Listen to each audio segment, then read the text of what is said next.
Howdy folks, Bevan here from Tinkerbot Games. Just real quick, we've had a few messages about the Scarecrow mini that came with your game, and a few bits of sort of knowledge on assembly.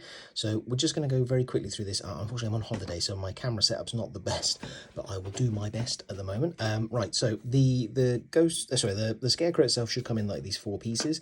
Should have a little base with a pumpkin on it, the actual body of the Scarecrow here, the hat that will obviously go on top of there, and then you've got the pitchfork, and you'll just see on the very top there is the hand for the other side of the Scarecrow. So you will also notice on some of the minis there is still some flash on there. So this is for those who aren't aware, flash is a term used for like these little bits of sprue and stuff that are left on the mini when they detach them from the sprue during the casting process. So you'll see here there's a little bit left here. So what I would do with that is you can either take a little nail file to it, or if you've got them you can do some little clippers and sort of chop them off. Nail clippers will do, but obviously with the curved edge on a nail clipper it won't be perfect. So you want something nice and flat there that will just sort of take that off. Failing that, a scalpel or a sharp knife will do the job. So you'll see here there's a little bit of flash on this one, so I'm just going to take that off with my nail because it's quite a small piece. There we go, lovely jubbly. And I noticed on a couple of them as well there's a bit of flash on the main body of the Scarecrow on the centre peg. So if you look very carefully, I'm not sure if that's showing up there, there is a tiny little peg sticking out the bottom that will stick into the base later. A cleaner version is there, look, you can see how much shorter that is. So you just need to get a knife and just sort of wick that off there, and then you'll have a nice square base to sort of pop into there in a little bit. For the hat, the flash has not been particularly significant. You can sort of, there's a little tiny bit there, so I can take that off with my nail. That's a little bit more rigid, so if I was at home I would get my clippers out and I would just clip those right off. And as I said, anything like a scalpel or a Stanley knife or something really nice and sharp, so you can just sort of gently cut that piece of plastic away and take that off, and then tidy up a little bit with, you know, like a file or something. Yeah, it's an unfortunate part of the casting process. But we chose casting because it would create a tidier, nicer looking mini with better detail.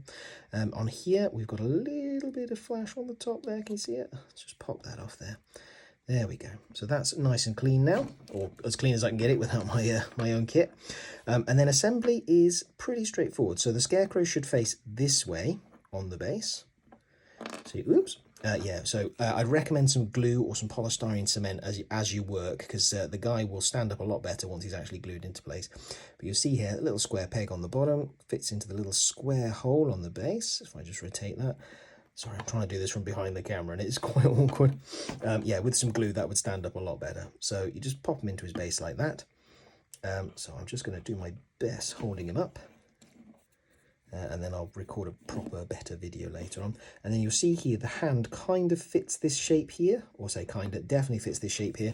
And then in the base, you can also see 2 little holes in the pumpkins.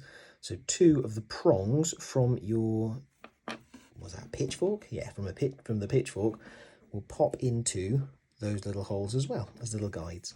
So you'll see this angle on the hand should pop in there, 2 little prongs in there, and then a little dab of glue at the top and the bottom, just to sort of hold those in place. And then that's your Scarecrow with his pitchfork assembled there. Lovely.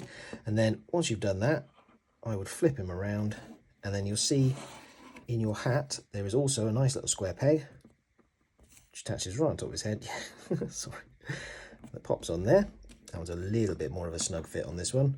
Yeah. Right. 2 seconds, let's slide him out. And there you have it. So you would obviously have a pitchfork at the back there as well, but you know, I need the glue to sort of keep it in place as I work. But a little bit of super glue or polystyrene cement if you've got it, because that will give you a nice stronger fit. But then you go, you've got your lovely, pretty skeleton. Scarecrow.